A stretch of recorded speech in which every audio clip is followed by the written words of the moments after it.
Yeah, I got that.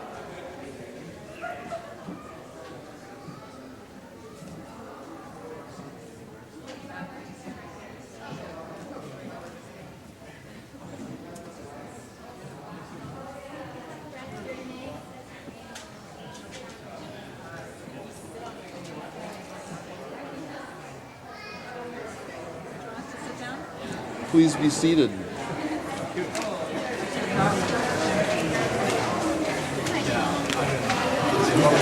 Good afternoon. Very pleased to welcome all of you to our very first Antioch University Los Angeles Urban Sustainability Master of Arts Commencement, where we will confer advanced degrees on 5 members of our inaugural cohort of students. I would like to welcome and offer my thanks for your support of the program and the university to our president, Dr. Tex Boggs, our provost, Dr. Luis Pedraja, representatives from our local board of trustees, Robert McKim and Roland Palencia, our distinguished guest, Wahela Johns, who will deliver the commencement address, and of course, I want to welcome the friends, families, co-workers, and fellow students who have accompanied our 5 graduates on their journey to this day. I had considered offering up some pithy insights about urban sustainability, but in the face of another more important task, I felt that that would be best left to others. My mission today, in addition to honoring our graduates, is to acknowledge the rather considerable cadre of devoted faculty and staff whose tireless efforts have helped build this program. So I'm going to name them all. Amy Lethbridge, Guillermo Jaimes, Dan Smith, Walker Wells, Paula Sorolla, Hillary Booker, Ty Coleman, Diana Pei-Wu, Mark Riddle, Jeannie Hartley, Bob Lazzarini, Tara Esquivel, Tara, who served for 2 years as our first program coordinator, and finally, Sue Gentile, who could not be here today because she just had to get back to New England to experience the hurricane that's coming there. All of these individuals have made invaluable contributions to the development of a very rich curriculum. Our freshly minted program coordinator, that was terrible to say PC, Sarah Bryn, who has just been annealed in the fires of her first 6-day residency experience, which has occupied virtually every minute of her first 2 weeks on the job, and has done a phenomenal job of that. Jane Paul, who has taken the lead on the production of our residencies, built our fieldwork program, and most recently completed a tour of duty as interim program coordinator, a daring act that can best be verified by her predecessor, her successor, and her family. My colleague, friend, and sometimes sparring partner and fellow core faculty member, Gilda Haas, who has brought her genius for creating and understanding networks of relationships and systems, justice, equity, democracy, games, and story, and woven all of these things gracefully into the fabric of this program. Before we go on to honor our graduates, I want to acknowledge someone whose unflagging contributions of skill, insight, brilliance, values, camaraderie, compassion, and more have brought me, the Urban Sustainability Program, the university, and really all of us in this room to this day. The Dean of Assessment and Student Learning, Professor of Research and Statistics, core faculty member in the BA in Liberal Studies program, and shadow warrior of the USMA program. Mom, wife, daughter, sister, community leader, and someone who would never account for herself as I just have. Andrea Richards lives the values of this institution.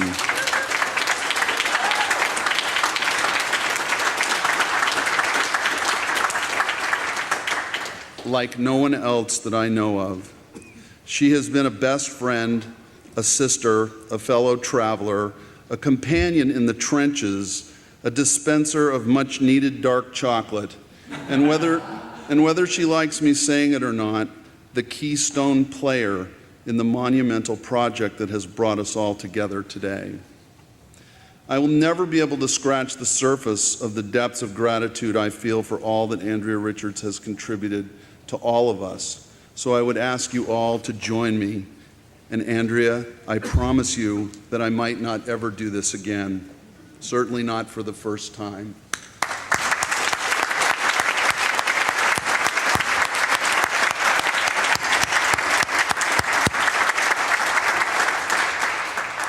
And now, graduates, the rest of this afternoon is for you. We begin by welcoming one of your own to address those assembled on your behalf. Christina Hall was chosen by her fellow graduates to deliver their final message as students in this program. This is possibly because Christina has functioned as the nerve center for her cohort, or possibly it's because there is no known instance in which she turned in an assignment later than a week before it was due. Or possibly because she is an unlikely combination of brilliant, committed, disarming, lovable, tireless, and fierce. Christina.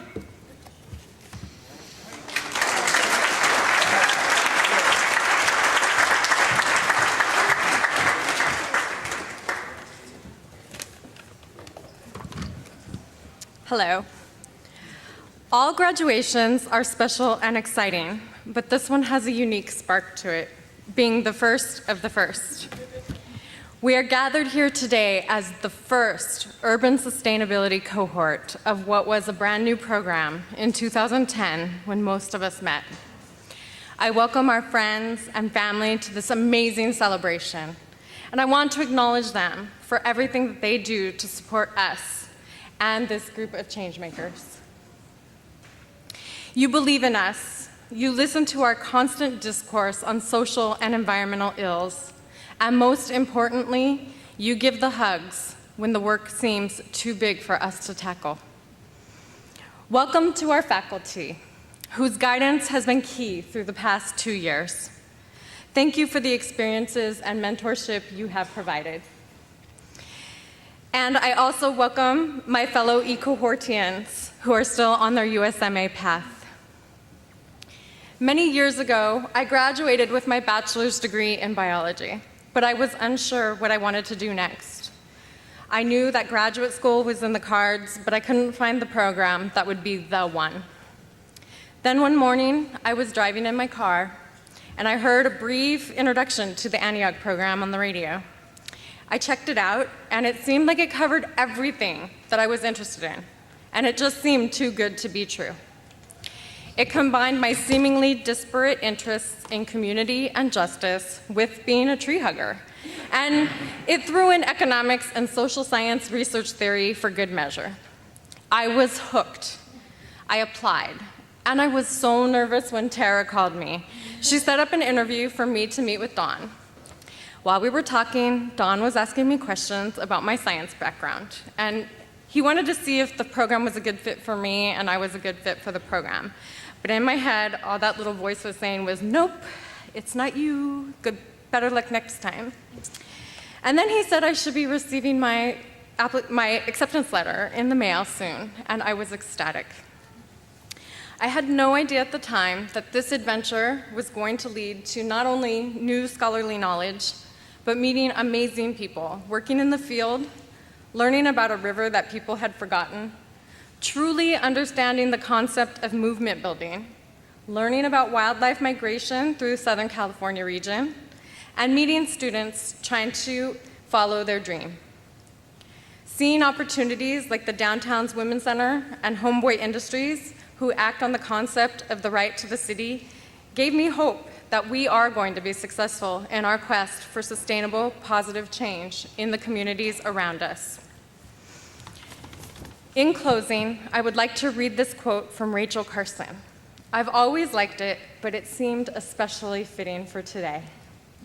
We stand now where two roads diverge, But unlike the roads in Robert Frost's familiar poem, they are not equally fair. The road we have long been traveling is deceptively easy, a smooth superhighway on which we progress with great speed, but at the end lies disaster. The other fork of the road, the one less traveled by, offers our last, our only chance to reach a destination that assures the preservation of the earth. Thank you. And thank you for being on this path with me.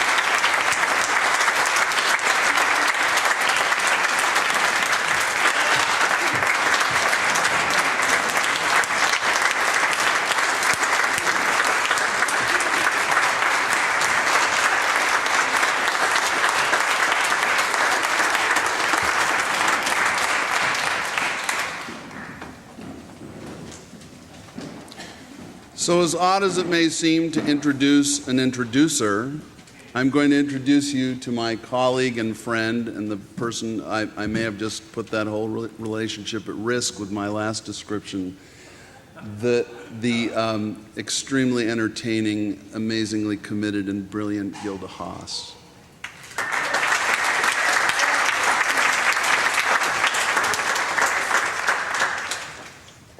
So it's my honor to introduce you to Wahela Jans, our commencement speaker, who formed the Black Mesa Water Coalition after the pristine water supply of the Navajo reservation where she lived was started to disappear due to coal mining. She had, just so that we in cities like Los Angeles can have electricity.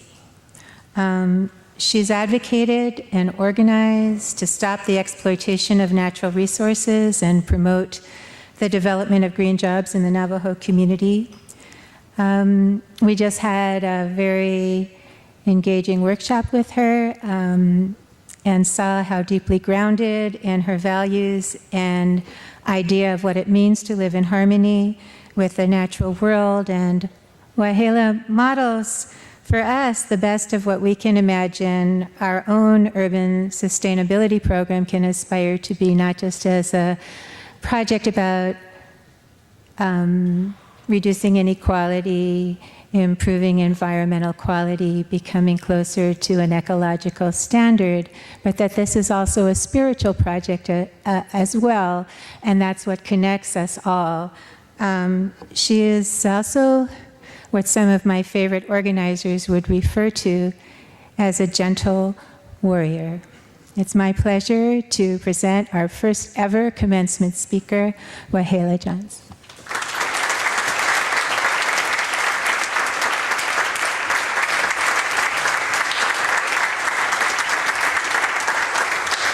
Thank you. Yate, can you hear me okay? Good. She Wahela Jans sinisha ashihin nishle do ashe bashichin zitane da chiche ado kia ane da chanela akut ego san nishle.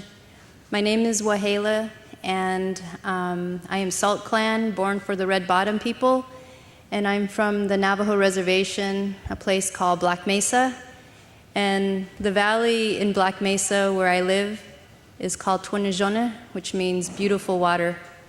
I'm honored to be here today with all of you and with the graduates today to celebrate this hard work that you've put into the research and the long hours and the laughs and the innovation and the enlightenment, that you experience as you are trying to create solutions around any kind of situation to be able to grow and learn from it. And for myself, I've grown and learned from organizing in our communities in Black Mesa.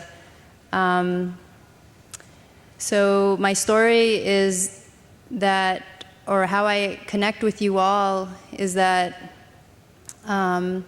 we formed an organization called the Black Mesa Water Coalition, and the organization formed to protect our groundwater, our only pristine groundwater, ice-stage water, from being used by a coal mining operation called Peabody Coal Company. And for over 35 years, they used our pristine groundwater to transport coal through a 300-mile pipeline. And that fed the Navajo generating, or the Mojave generating station in Laughlin, Nevada, and to produce electricity for cities like Los Angeles, Las Vegas, and a lot of Arizona.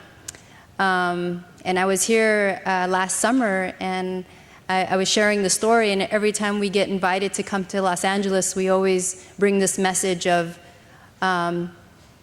meeting community to community and being able to tell our story and find solutions around how we can address the depletion of our resources, depletion of our natural beauty, depletion of our natural landscapes and environment, and fill it with solutions of a better way to generate electricity, that it doesn't have to come from coal, that it can come from the sun, or it can come from wind power.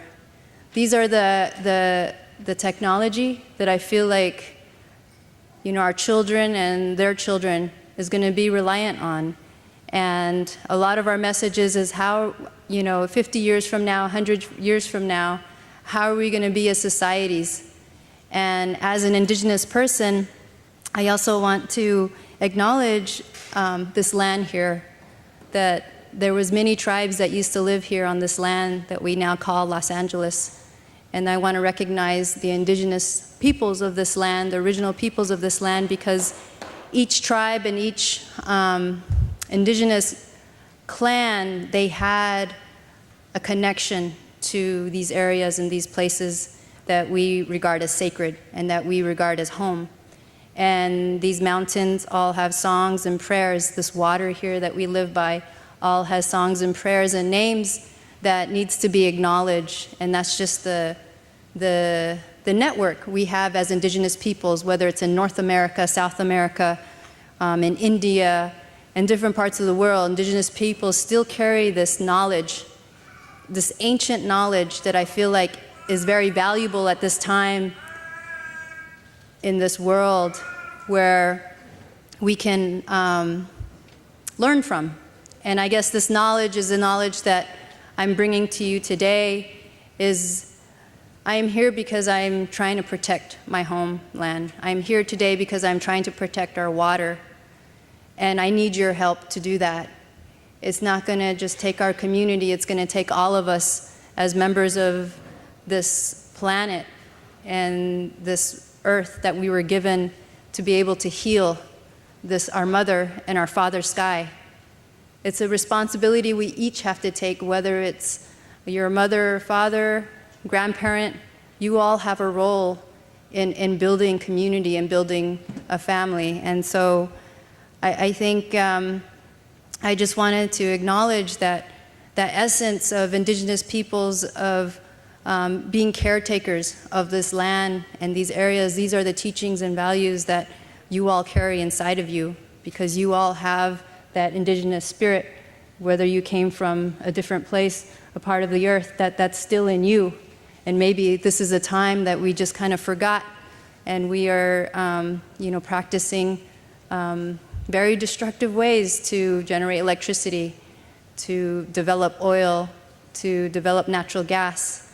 And unfortunately, Indigenous peoples' lands have been targeted for these industries to be able to, extract fossil fuels. And I think it's important that in this healing, that we all come together to look at the solutions. And like I'm working on a project I shared earlier around solar, and finding that there are ways that we can create electricity that doesn't have to depend on water, doesn't have to depend on our natural resources, that we can make it equitable and just, and that everyone can benefit, even the environment. And so those are the models. I think I'm just really happy that this university is taking on those values and really also addressing like the equity issues as well, the inequity issues. And because those are hard discussions to have just among different communities, is how do we create a model so our children and our great-grandchildren we'll be able to make it even better, you know? And I think it's going to start with places like here and being able to be supported by community and family. And I just want to say from my people and the organization that I work with for everything that you are trying to do, and that if you ever come to northern Arizona, you are welcome to my homeland, and that it's a beautiful area. And I just want to say that, you know, out of all this work, this kind of life decision that I made to protect my homeland, I've learned so much, and I'm here to offer any type of support for you all as you're trying to think through how to build stronger communities and how to build models that can bring in economy, but also be, you know, just and fair for all people. So that's what I wanted to share with you all, and I just want to wish you all good luck, I guess, and thank the staff and the university for having me be here today.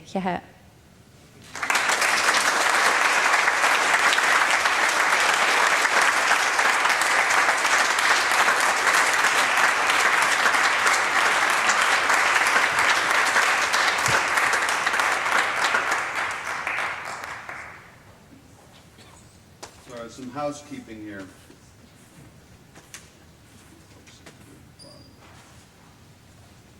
Robert?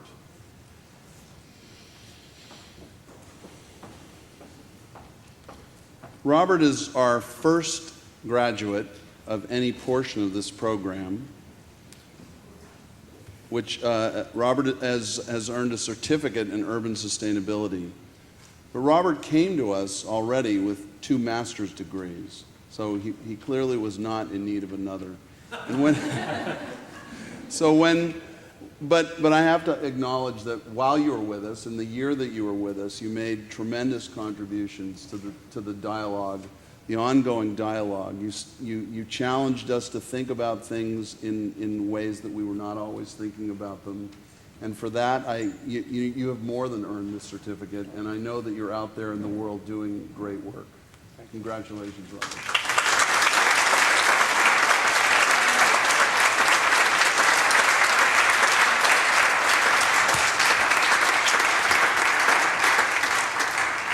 You can tell I didn't have a career on the stage. So, to present our candidates for the Master of Arts in Urban Sustainability, we thought we would have the mentors of those students come up and say a few words about each of them. So, Gilda, Jeremy, and Elizabeth, would you come up here and stand by your mentor? Okay, I'm going to start with Elizabeth, but first, of course, I will start with me. And I'm Elizabeth and Jeremy's mentor, and before I say something about them, I wanted to let you know what being a mentor means to me. It's not about bringing a young mind up from below up to where I am. It's a reciprocal exchange that is mutually expansive. The experience is not unlike the words of the 13th century theologian Meister Eckhart, who said, "The eye through which I see God is the same eye through which God sees me." So, starting with Elizabeth, so you can see by working with the very engaging and creative force that is Elizabeth Bowman, I become more of that myself. And so right now there's been many, many studies crowding my inbox about urban agriculture. It's quite the hip and happening thing. And so it's refreshing to be a witness to Elizabeth's capstone, and not only hers, but every single other person who's done this work in Antioch. with a project that starts with the potential of existing urban farmers, provides them with an Elizabethan translation, which that's Elizabethan because it's Elizabeth, of bureaucratic information, which enables them to be more effective at what and how they want to be themselves. And so at the end of the day, what benefits the farmers benefits all of us who enjoy the Altadena Farmers Market, a place that curates and experiments with what it would take to make urban agriculture a viable economic system for farmers and consumers and makers of food products. And if you visit it, it's a beautiful thing. So Elizabeth, come over here. So I am neither here to recommend nor confer your degree because that is the privilege of our provost and our president. So instead, I would respectfully request that you graduate me from mentor to colleague. How do I do that? No, I'm going to do it. Oh, So Elizabeth, would you be my colleague? yes, please. It would be my honor. Well, here's your arm. Yeah. Our colleague hands. Okay. Now go. I'm going to talk to Jeremy now. Okay. Okay. Obviously, I've never done this before. Okay. So Jeremy Drake is someone who never ceases to surprise me with the depth of his strategic thinking, his moral grounding, which inspire him to really think about what's the right action to take at the right time. And so when you're doing this work, that's maybe 50% of the work, what kind of person you are, your personality. And the other half of it has to do with the subject matter, the stuff that you work on. And Jeremy is someone who is obsessed about garbage. About how what we call garbage and treat as garbage, first of all, may not be garbage at all. That a lot of it doesn't need to exist, can be reused, can be repurposed, and can be something useful. So when Occupy LA occupied the City Hall lawn, Jeremy struggled with what that moment meant to his purpose, and then appeared on the lawn and organized a zero-waste infrastructure for that time and place, negotiating between the people inside City Hall and those outside to make it possible. And the actual project was not necessarily a resounding success, having to do with the daily changing context, having to do with what it meant to work with a community that had only known itself for a few days or a few weeks, something like herding cats.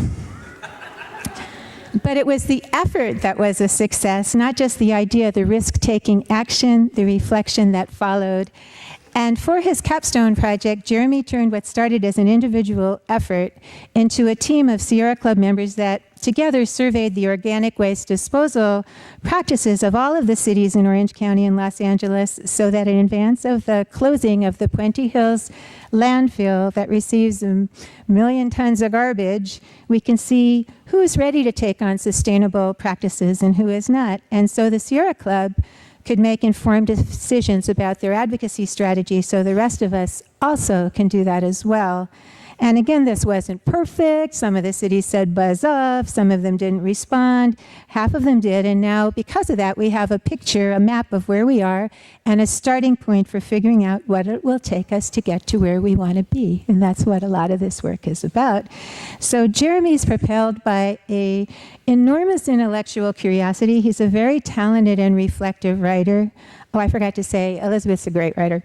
And engaging, I didn't want, an engaging presenter, a brave activist, and a very generous, spirited leader. It has been such a pleasure to get to know you. And so, Jeremy, like I said before, I only have so many powers, but I hope you didn't think this was an exclusive relationship. This is a great circle. So would you be so kind as to confer upon me my status as colleague? Absolutely. Why, Thank you, Gilda. And here's your bracelet. Oh my God, a friendship colleague bracelet. Bye.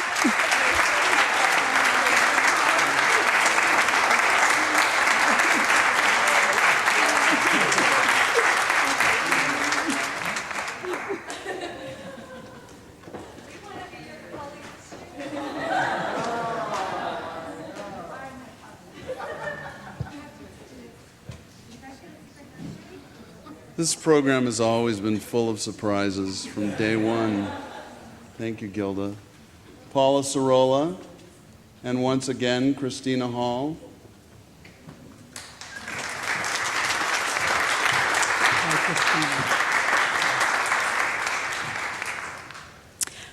For me, two features distinguish Antioch's sustainable urban program.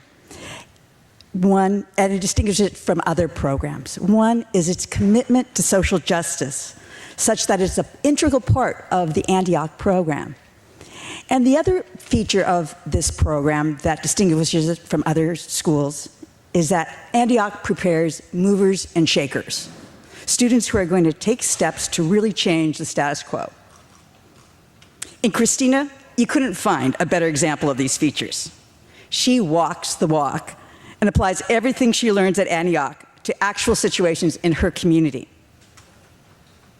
She took ideas from a role-playing exercise on art and sustainability, and from my class on sustainable urban economies, to strengthen the efforts of a fledgling local movement to save from development one of the last remaining orange groves in Orange County.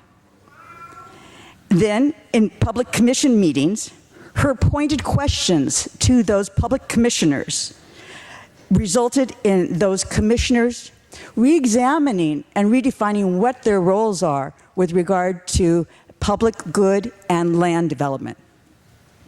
These efforts by Christina were culminated in her applying her skills learned in her power analysis class to broker a victory to save these orange groves. This is what Christina does in her spare time. I don't know how she does it. In addition to a full-time graduate study, Christina is a single mom, working full-time, raising a teenage daughter who appears to be walking in her footsteps. And we're fortunate. At Antioch, Christina has proven to be creative, resourceful student, eager to learn and apply what she learns.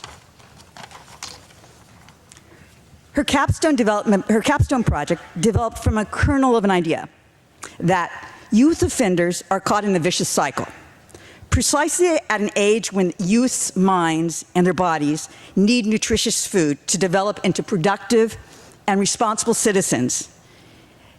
The juvenile system fails to provide this nutritious food for those youth. Taking a proactive response to this problem, Christina researched and analyzed social and nutrition programs aimed at preventing at-risk youth from becoming juvenile offenders. Well, the result of Christina's research didn't just provide recommendations. No, Christina took the extra step. Christina designed a holistic curriculum targeting the nutritional and social needs of Orange County youth. And she is in the process of exploring how existing programs can incorporate her curriculum. I have no doubt that in the not-too-distant future, we'll open the LA Times and be reading about Christina's successes. Thank you, Christina.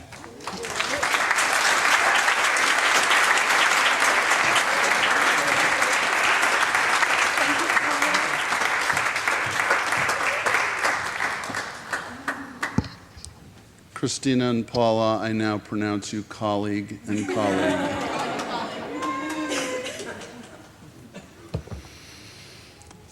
Next, we have Hillary Booker. Please come up and bring your soon-to-be freshly minted colleagues, Sarah Steele and Julia Castillas.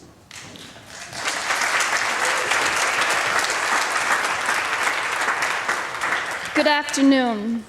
Here I have two wonderful young women who I believe both really have identified very strongly with the mission statement of Antioch University as a whole, as well as with this particular program, particularly the part about justice. We have Sarah, who is a vegetarian who decided to write about animal husbandry in urban areas. which to me is a very important statement. And one of the things that I really learned from her, that I gained from her, is her ability to take two things that she knows really well, which are one, a place and a culture and a particular space, and two, a particular set of knowledge, which is that of animal science, and combine those with a passion for equity and a passion for food justice. And I think that, you know, that's one of your ability to take something that you know and put some things together that maybe aren't always joined. That's part of what urban sustainability is about. It's about, you know, sometimes taking the compromise, sometimes, you know, finding that way to wiggle around, and that's how we develop networks and how we develop communities. And so that's a really important lesson that I learned from Sarah. From Julia, I have also learned many lessons, and the one that I particularly want to talk about is her ability with her thesis to, you know, a lot of times we hear people talk about, you know, no corporations, corporations are bad, and the neoliberal economy. And everyone kind of sits back and thinks, what's the neoliberal economy? What does that mean? Like, does that mean something? Do we know? And then on the other hand, a lot of times we have people who, you know, sometimes are so ingrained in, you know, these terrible daily experiences that, you know, it's difficult to step back sometimes for all of us, both as activists and people experiencing oppression, to kind of look at the